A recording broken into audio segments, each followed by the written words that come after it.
Olá pessoal, Fábio Akita. Quem me acompanha no Instagram viu minha saga atualizando meu armazenamento para um NAS maior e mais rápido, inclusive os problemas que eu tive e como resolvi. Mas durante as semanas que eu postei stories, eu recebi dezenas de mensagens diretas com dúvidas meio elementares. Mesmo programadores têm buracos de conhecimento importantes quando se fala de redes. Eu não sou nenhum especialista de redes, bem longe disso, e é um dos motivos de por que eu evitei falar do assunto por tanto tempo. Minha intenção não é falar sobre tudo que existe do assunto, precisaria de um canal inteiro para isso. O que eu quero falar nos próximos 2 episódios, são só alguns conceitos que podem ser úteis para iniciantes. Sem entender nem o que eu vou explicar nessa minissérie, não tem como entender coisas como Docker, que eu quero falar no futuro.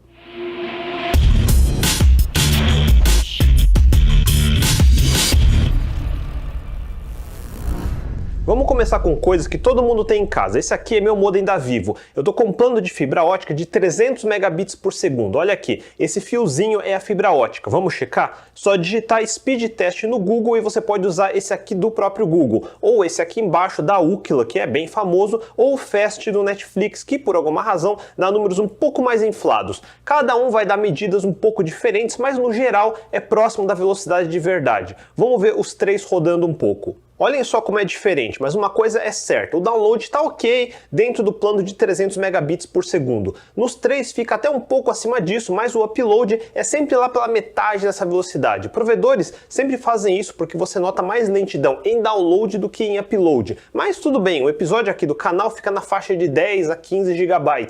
Nessa velocidade eu consigo subir para o YouTube em aproximadamente 15 minutos. Não é ruim. Agora você consegue saber como chega nessa estimativa? Muita gente vê os planos escritos 100 MB, 300 MB e assume que é 100 megabytes ou 300 megabytes, mas não, são megabits e isso faz muita diferença, lembram? 1 byte são 8 bits, portanto 300 megabits você divide por 8 para ter em megabytes. 300 dividido por 8 é 37 megabytes por segundo, que é o máximo que vai conseguir em downloads. Se for um plano de 100 megabits, divide por 8, não é muito mais que 12 megabytes por segundo de velocidade. Essa é a velocidade que interessa. Quando se fala em velocidades de rede, por alguma razão se fala em bits em vez de bytes. Eu acho que tem o lance de, pro marketing, parecer melhor para colocar números grandes em propagandas, mas eu acho que tem a ver com o histórico de antigamente. Eu tô falando da década de 60, transmitir 300 bits por segundo era considerado bastante. Eu mesmo cheguei a usar modem de linha de escada de 9.600 bits por segundo. Em 1991 a velocidade média era de 14 kilobits por segundo. Se dividir por 8 para ter em bytes é nada menos que 1.75 kilobytes por segundo, pouco mais de 1.700 letras de 1 byte cada por segundo. No fim dos anos 90, começo dos anos 2000, a maioria das pessoas estava em modems de 56 kilobits por segundo. Só quando começamos a ter ADSL com serviços como Speed, que chegamos perto do elusivo 1 megabit por segundo, que ainda assim, dividido por 8, são só 128 kilobytes por segundo. Eu lembro quando eu vi um demo da Ajato, lá por 1993, e download de 1 megabit parecia a coisa mais rápida do mundo. Deixou o eu no colegial daquela época realmente imaginando que chegamos no futuro. Agora pensa, um arquivo de música MP3 de qualidade média é alguma coisa na faixa de 5 a 10 megabytes. Digamos que seja 10 megabytes. Quanto tempo leva para baixar esse arquivo com o modem do fim dos anos 90 de 56 kilobits por segundo? A conta é 10 megabytes vezes 1024 para ter em kilobytes. 1024 porque estamos falando em binário e isso é 2 elevado a 10. Tem toda uma controvérsia de usar múltiplos de 1000, mas isso é só marketing. O certo é sempre potências de 2. Daí dividir isso por 56 kilobits, dividido por 8 para 100 bytes, e isso vai dar uns 1462 segundos, dividido por 60, e vai dar nada menos que 24 minutos. Quase meia hora para baixar uma música que não tem muito mais que 5 minutos de duração. Essa é a era antes do streaming ser possível. Lembram do episódio que eu expliquei compressão? Para streaming de áudio ser possível, eu precisaria no mínimo ser capaz de baixar essa música nos mesmos 5 minutos de duração. Por isso não existia streaming nos anos 90 e começo dos anos 2000. A velocidade mínima seria esses 10 megabytes do MP3 dividido por 5 minutos, ou seja, 2 megabytes por minuto, e isso vai dar 40 kilobytes por segundo, ou 320 kilobits por segundo. Nem é muita coisa, mas o modem da época de 56 kilobits era 6 vezes mais devagar. Os anos 2000 não foram fáceis, por isso a gente deixava um monte de downloads enfileirados a noite inteira para conseguir baixar um álbum de música. Em pouco mais de 20 anos, fomos de 1 megabit para os 300 megabits que eu tenho em casa agora, 300 vezes mais rápido, e isso nem é o máximo que dá para chegar. Nos Estados Unidos, Canadá, Japão e outros lugares, existem alguns planos de 1 gigabit por segundo. Quando falamos em velocidades assim, pensamos em fibra ótica, que é o que tem nesse meu modem. Pense numa fibra ótica como um tubinho muito fino de fibra de vidro por onde passa a luz. Literalmente, se eu acender luz numa ponta, vai acender na outra ponta. Você já deve ter visto em algumas baladas. Se eu não me engano, um bom cabo de fibra ótica, e tem tipos diferentes, tem capacidade de transmitir até 10 gigabits por segundo por uma faixa de 5 a 10 km. Isso é máximo teórico. Distância afeta a banda, porque mesmo numa fibra ótica existe perda de sinal. Em todo cabo, quanto maior a distância, menor a velocidade, porque maior vai ser a perda de sinal e interferência no meio do caminho. Abaixo de fibra ótica estão cabos de rede como esse daqui, cabos Ethernet com conector RJ45. Eles são divididos em categorias. Na prática, à medida que conseguimos ir melhorando os processos de fabricação e os processadores de switches e roteadores, fomos subindo de categoria. E a gente classifica esses cabos pela categoria ou CAT. Esse daqui da minha mão acho que é o mais comum, CAT5E. Na dúvida, hoje em dia, assuma que deve ser CAT5E ou até CAT6. CAT 1 até 3 acho que não se usa mais, não lembro se teve CAT 4, era para redes inferiores a 10 base T, ou seja, menos que 10 megabits por segundo para baixo. Lembra que nos anos 2000 a gente male estava falando de 1 megabit para a internet? 10 megabits era 10 vezes isso, estava ótimo para a época. Um CD-ROM ocupava 650 megabytes, seria menos de 10 minutos para transferir numa rede de 10 megabits. No CAT 5 subimos para a rede de 100 megabits. Alguns lugares com cabeamento antigo ainda devem ser CAT 5, mas tudo isso já é considerado obsoleto. Com CAT 5E, fomos para a rede de 1000 megabits ou 1 gigabit por segundo. Eu acho que a maioria dos computadores, pelo menos dos últimos 10 anos para cá, se tem placa de rede é 1 gigabit. A maioria das placas-mães de boas marcas, como Gigabyte ou MSI, já tem como porta de Ethernet 1 gigabit. A minha placa-mãe mais moderna, que é o X570S, vem com porta de 2.5 gigabits. Cabos mais modernos são categoria 6 e 7, que têm especificações de construção mais exigentes e conseguem suportar sinais na faixa dos 500 MHz e conseguem ir até os 10 gigabits por segundo de redes modernas, mas até para redes 1 gigabit vão ser melhores que CAT5E. Na dúvida, só compre cabos CAT6, CAT7, CAT8, a maioria não vai precisar. 1 gigabit por segundo numa rede local tá ótimo. A internet que a maioria das pessoas tem em casa é 10 vezes mais lento que isso. Então dá e sobra para conectar múltiplos dispositivos na rede, compartilhar a internet e ainda sobra banda para transferir arquivos localmente e tudo mais. Para fazer streaming de vídeo, na prática, acima de 3 megabits já é possível. Ou seja, a maioria das pessoas não lida com nada muito maior que 10 megabits. Rede 1 gigabit é 100 vezes isso. Considere também as redes sem fio como do seu celular. Se tiver numa boa região metropolitana com 4G LTE, as velocidades são mais ou menos. No meu celular eu consigo a faixa de 60 a 70 megabits por segundo para download e menos de 5 megabits para upload. Eu pessoalmente acho horrível, mas para a média da população isso é rápido o suficiente. De novo, acima de 3 megabits dá para fazer streaming, receber mensagem de áudio e tudo mais, então tá ótimo. Falando nisso, saiu faz pouco tempo o novo padrão Wi-Fi 6, que promete ser umas 3 vezes mais rápido que o Wi-Fi 5, que é o que todo mundo tem. Mas o Wi-Fi 5 não é grande coisa também. Vamos fazer outro teste rápido. Esse é o LibreSpeed, uma versão open source do Speed Test do Google que eu mostrei lá no começo. É um teste de download e upload do meu PC para o meu NAS usando rede cabeada. E tá ótimo, faixa de 6 gigabits de download e de upload. A minha rede é de 10 gigabits, mas depois eu falo disso. Agora vamos ver meu smartphone conectado via Wi-Fi na mesma rede acessando o mesmo serviço. E é essa coisa ridícula aqui de faixa de 200 megabits por segundo. O Wi-Fi é umas 3 vezes mais lento que uma rede 1 gigabit que todo mundo tem, mas é mais rápido que a internet do seu provedor, então de novo tá ótimo. Wi-Fi e outras formas de comunicação sem fio usam o ar como um meio de transporte das ondas em vez de cabos de cobre. Mesmo com paredes no meio do caminho, a onda consegue passar e continuar em frente, embora perdendo força. Você sabe disso porque se gritar de um quarto, sua mãe vai te xingar lá da cozinha. A onda da sua voz atravessa paredes e chega até lá. Tudo que oferece resistência vai diminuir o sinal e introduzir barulho. Por isso que você não consegue ir tão longe do seu roteador sem notar que a velocidade caiu bastante. A sua voz tem baixa frequência, por isso atravessa paredes fácil. Quanto maior a frequência, mais difícil é atravessar paredes. Por isso que o Wi-Fi mais comum é o que opera na faixa de 2.4 GHz e você consegue ir até uns 100 metros de distância e ainda navega mesmo que mais lento. Mas na rede mais rápida de 5 GHz, uma ou duas paredes, você já nota que fica bem ruim de usar. Isso é outro assunto que daria uma tangente enorme, mas basta saber que essas bandas de frequência são convenções definidas por política. Várias organizações estabeleceram quais bandas podem ser usadas para quais coisas. A faixa de 900 MHz e 2.4 GHz, por exemplo, são chamadas de ISM ou Industrial Scientific Medical,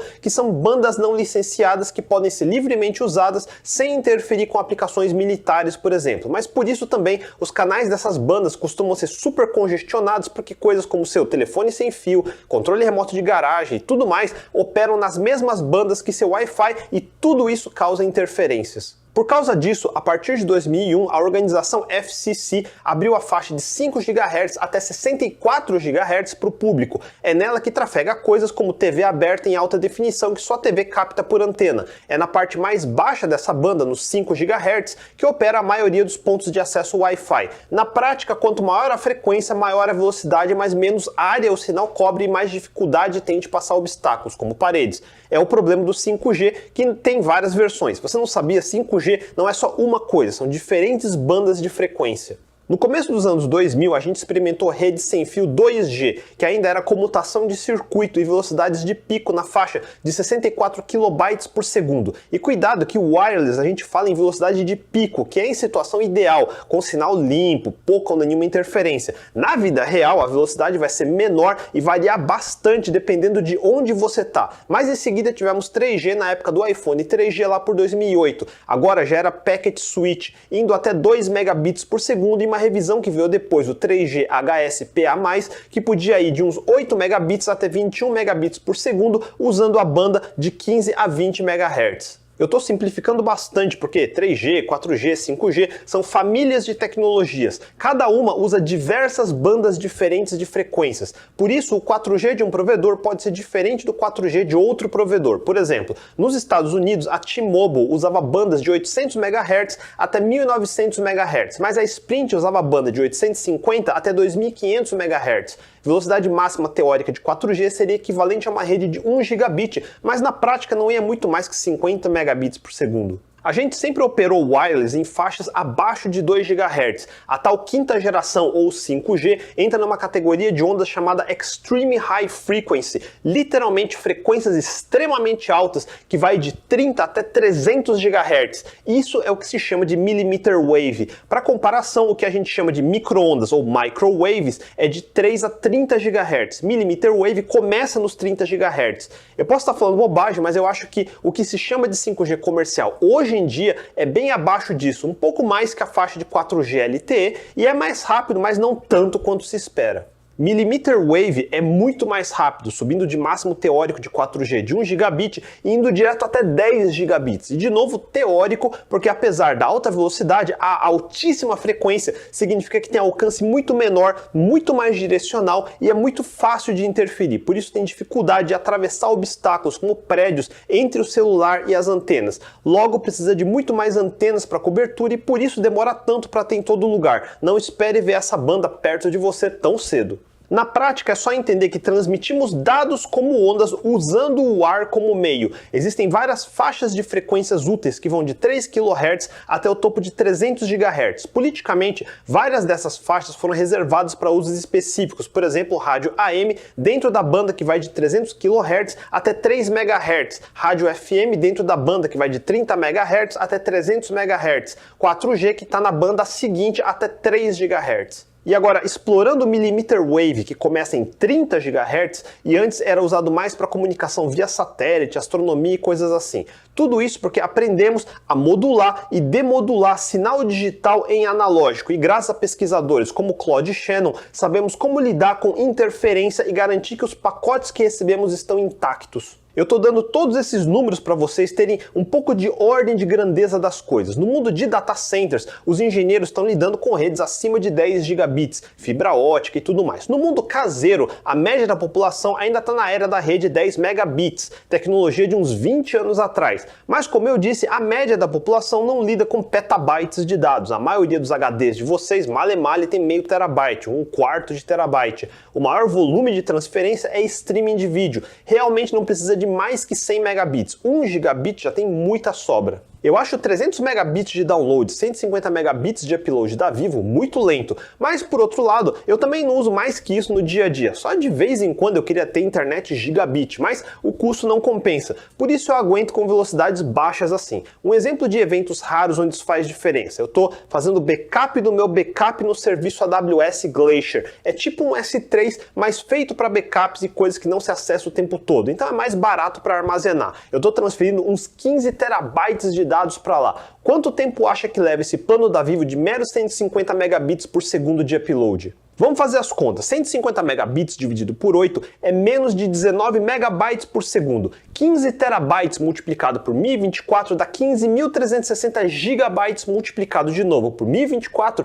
dá mais de 15 milhões de megabytes. Agora, dividindo pela velocidade de 19 megabytes por segundo, vai dar mais de 800 mil segundos. Dividido por 3.600 dá mais de 229 horas. Dividido por 24 horas dá pouco mais de 9 dias. Isso sem contar horas do dia que a velocidade fica instável ou cai. Fácil, isso vai dar uns 10 dias para eu conseguir transferir tudo para lá. Por isso eu disse que é uma velocidade horrendamente baixa. Só que só retardados como eu faz upload de 15 terabytes de coisas, não é o normal. Já que estamos falando de modem, eu queria fazer uma tangente para dar outra noção que muitos não devem ter. Como que os dados são transportados na fibra, ou em cabos coaxial ou Ethernet? Para explicar isso, eu precisaria de mais física do que eu estou confortável para explicar, então eu vou usar um exemplo bem simplificado, só para ter uma imagem na cabeça. Lembra quando vocês eram criança e brincavam de telefone de copinho? Como que fazia? Prendia cada ponta de um fio bem longo no fundo de 2 copos e ia longe até esticar o cabo sem arrebentar. Quando você gera a voz,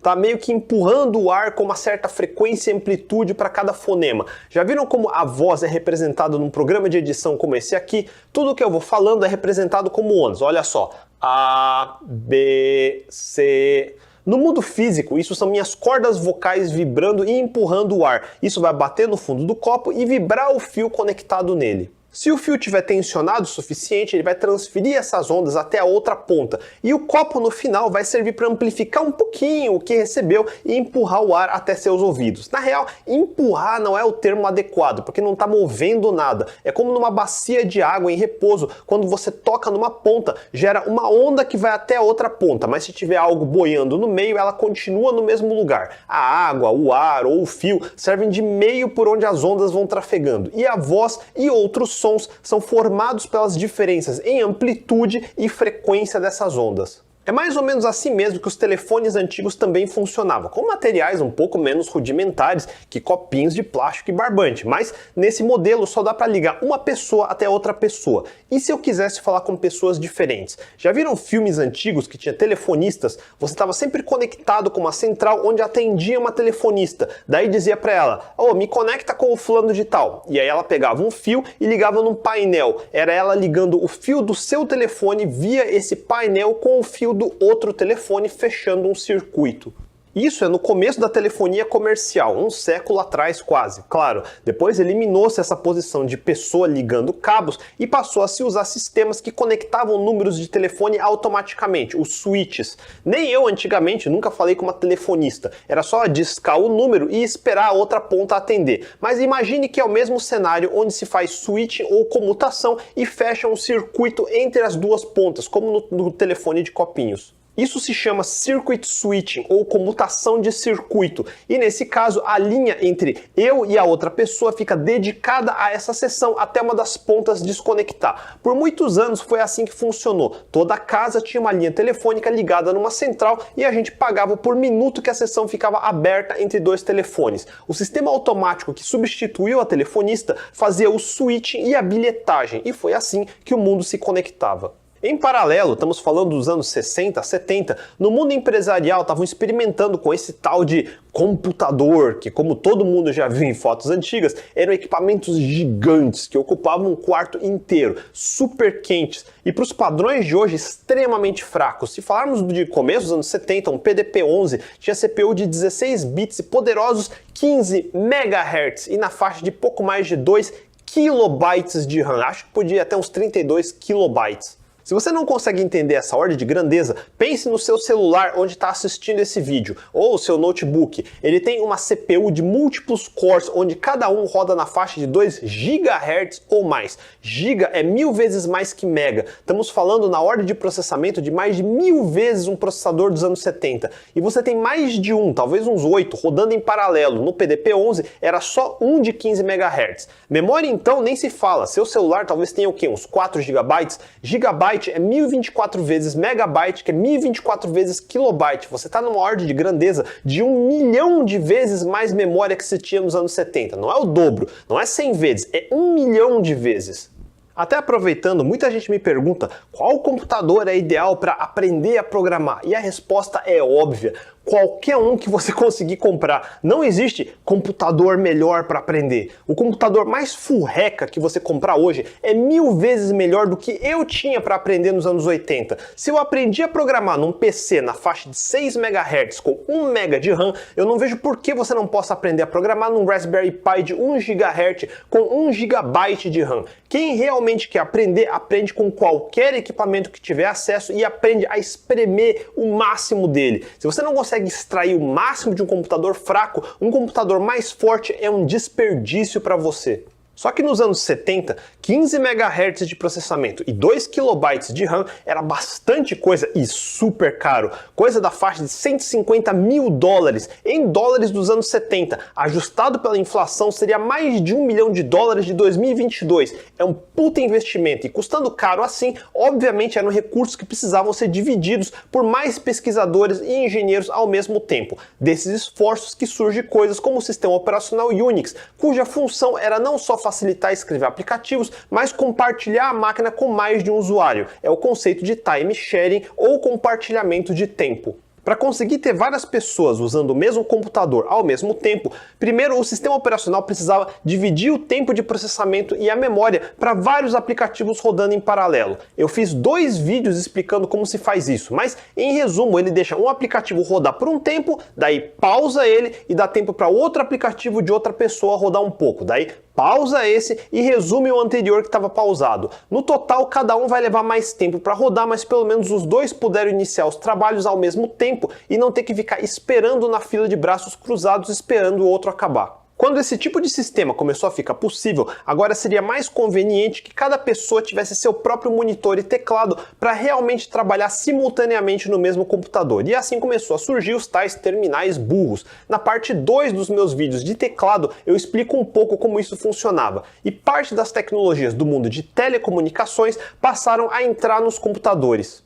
Como um exemplo pequeno, eu tenho aqui esse teclado IBM Model M dos anos 80 e ele não tem um cabo USB, óbvio, mas também não é o conector PS2 que se tinha nos anos 90. É um cabo telefônico de par trançado com conector RJ11, que é o mesmo cabo e conector que se usava em telefones dos anos 80. Eu não cheguei a usar esses terminais, mas eu acho que eles literalmente discavam para o computador para se conectar, mais ou menos como se fazia com modems discados. Na época já existia cabos coaxiais, que é parecido com o da sua TV a cabo ou cabo de áudio, aquele mais grosso, que tem um canal físico no meio insulado por uma camada que é uma blindagem. A camada do meio transporta o sinal e é envolto por outro canal físico que é criado pelo plástico. O canal de fora é o ground ou terra e são bons cabos mais caros. A alternativa surge com o que chamamos de twisted pair, ou par trançado, que contém literalmente um par de fios de cobre, normalmente com cores diferentes, trançados um no outro. Lembram das aulas de física elétrica no colegial? Se você tem um cabo por onde passa uma corrente, o que acontece? Ele gera um campo eletromagnético. Se você fez cursinho, até deve lembrar do truque do dedão, onde colocamos o dedão na direção da corrente e os outros dedos representam o campo eletromagnético. O problema de cabos não trançados é que quando eles são expostos a um campo magnético, formam um loop e indução de voltagem. Os circuitos no final do cabo ficam mais suscetíveis a barulho induzido se não estiverem trançados. Um circuito é formado por dois cabinhos, daqueles coloridos com voltagens opostas. Se um fio carrega voltagem positiva, a outra é igual, mas negativa. A voltagem das duas é a mesma, mas com polaridades opostas. Sem entrar em detalhes, ao ter dois cabos passando a mesma amplitude e frequência, mas de polaridades opostas trançados entre si, isso cancela a interferência eletromagnética,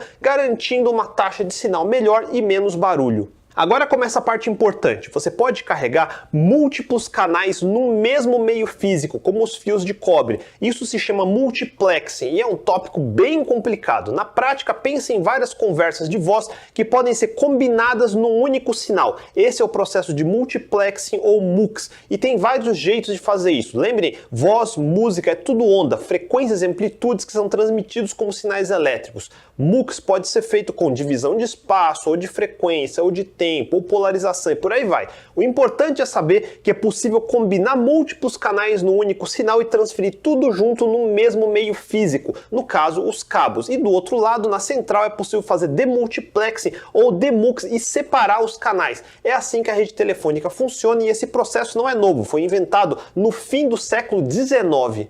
Quando falamos do termo bandwidth ou banda, estamos falando do máximo teórico de faixas de frequência que o meio físico permite passar. Isso determina quantos canais podem passar pelo mesmo cabo, muito abaixo ou muito acima da frequência que o meio aguenta e o sinal é degradado. Daí você cai em coisas como o cálculo de capacidade de canal de Shannon-Hartley. Claude Shannon, que todo mundo de ciência da computação conhece como o pai da teoria da informação, que justamente criou a matemática para calcular esse tipo de coisa.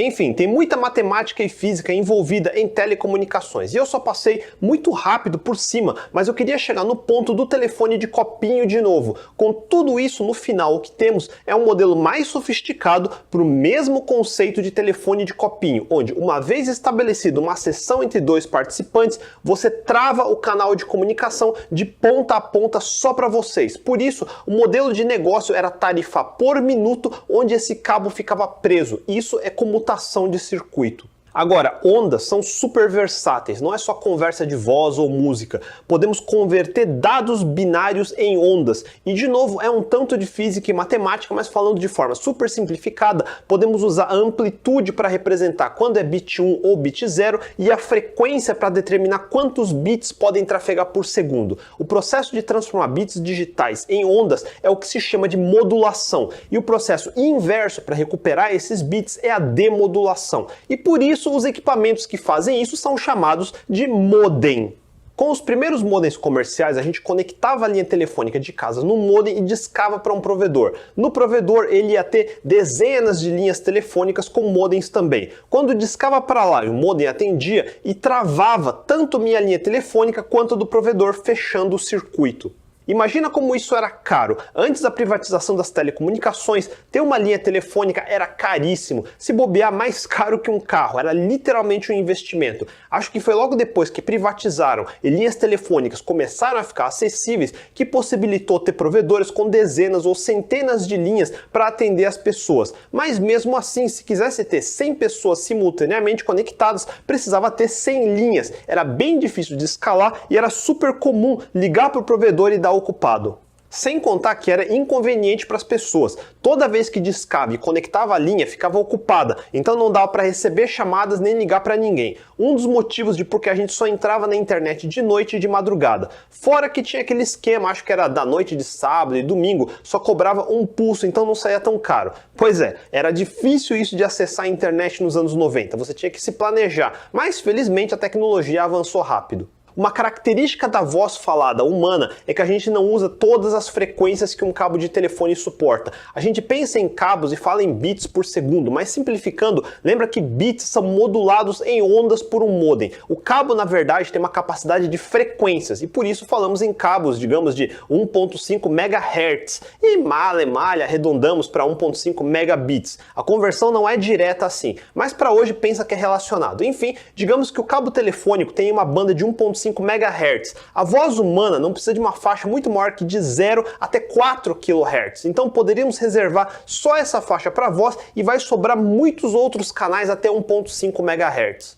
Significa que quando travamos o circuito para uma ligação, estamos desperdiçando toda essa banda numa conversa. Daí nasce a era dos modems ADSL como o da Speed, que funcionava na mesma rede telefônica e permitia deixar o canal de voz livre para ligações e conectar na internet com o mesmo cabo. No sistema antigo CAP de 0 até 4 kHz era reservado para o canal de voz. Daí de 25 a 160 kHz era o canal de upstream para upload de dados. O canal downstream para download começava em 240 kHz e ia até a banda máxima do cabo, que podia ser 1.5 MHz. Tem um espaço vazio de frequências entre cada canal para diminuir a interferência.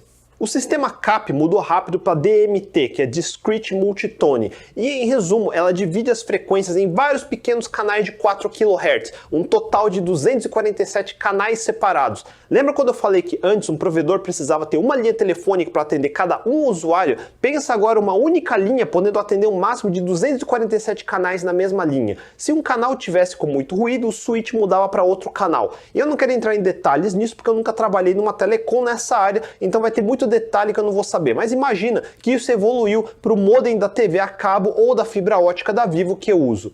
Mais importante é que mudamos do conceito de Circuit Switching para Packet Switching. Agora vocês precisam entender pelo menos o conceito de frames e protocolos. O jeito antigo é o que podemos chamar de ponto a ponto, inclusive o protocolo de provedor discado era usando um chamado PPP, que é Point to Point Protocol. Tinha um outro mais antigo chamado Sleep. Quem usou a internet no começo dos anos 90 vai lembrar disso. O modem faz o handshake, aquele barulhinho nostálgico que o povo da minha idade conhece.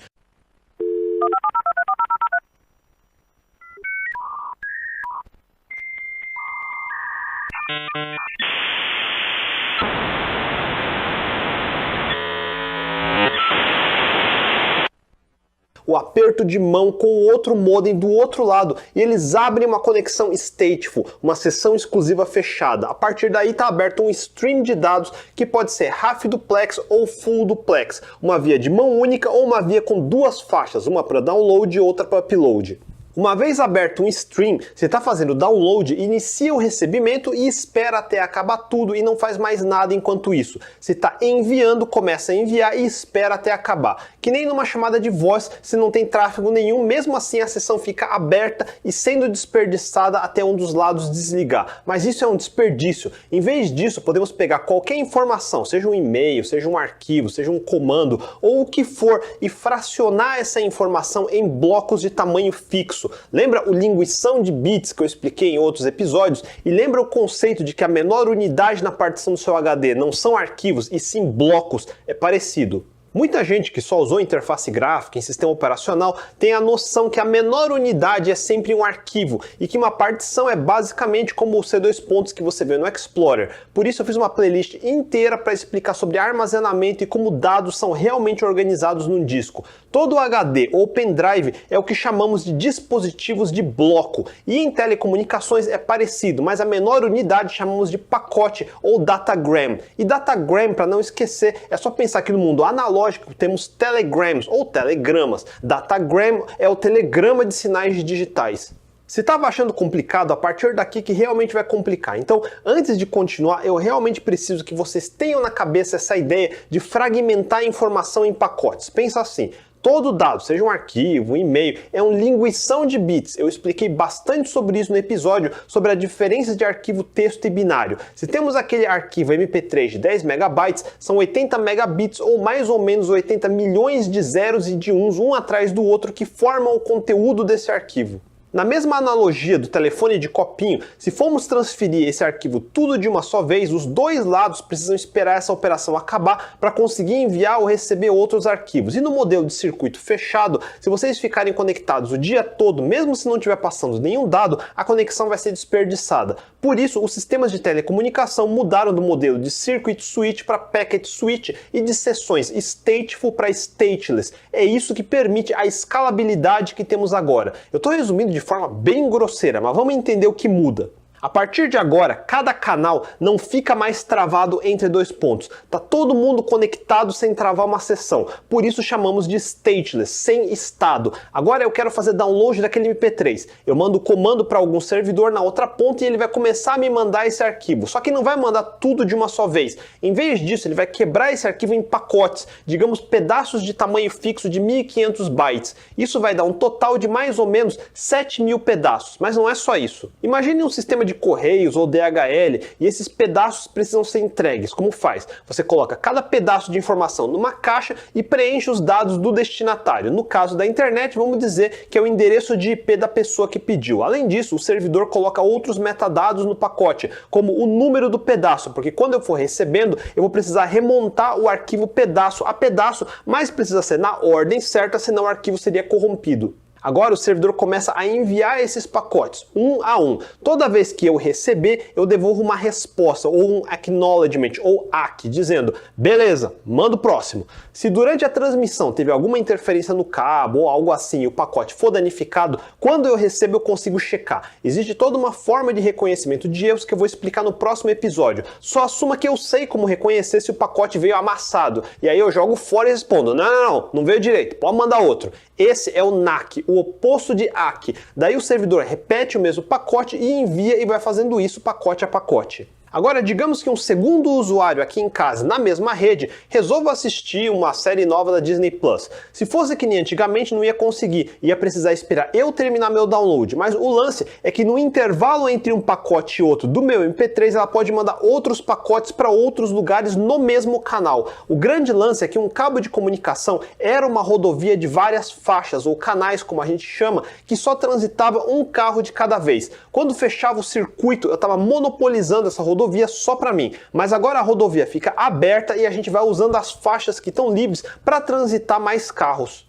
De novo, é uma explicação grosseira, mas o conceito é que em vez de monopolizar um circuito, agora a gente compartilha, fragmentando a carga em vários pedaços. Daí mesmo que todas as faixas estejam ocupadas, na mesma faixa pode ir vários pedaços de vários arquivos, como pacotes sendo enviados pelo Mercado Livre, cada pacote com seu endereço e destinatário para não misturar e cada um recebendo seu pacote no final direitinho. É como se eu quisesse montar um PC da Amazon, eu compro cada componente separado, eles são entregues fora de ordem, mas com o manual correto, eu consigo remontar o PC direitinho no final. E cada pacote veio de um lugar diferente por rotas diferentes até. A internet funciona mais ou menos assim. Mas eu estou me adiantando. Até aqui eu quis descrever em linhas gerais para que serve esse cabo de fibra ótica ou cabo de TV a cabo que chega até seu modem e por que é possível ter várias pessoas no seu prédio usando o mesmo cabo em diferentes canais. Esse é o papel do modem, modular e demodular o sinal digital em sinal elétrico e trafegar em canais de frequência por cabos de cobre ou fibra até o switch de alguma central no caso do provedor e de lá ir para a internet. E agora que começa a parte interessante.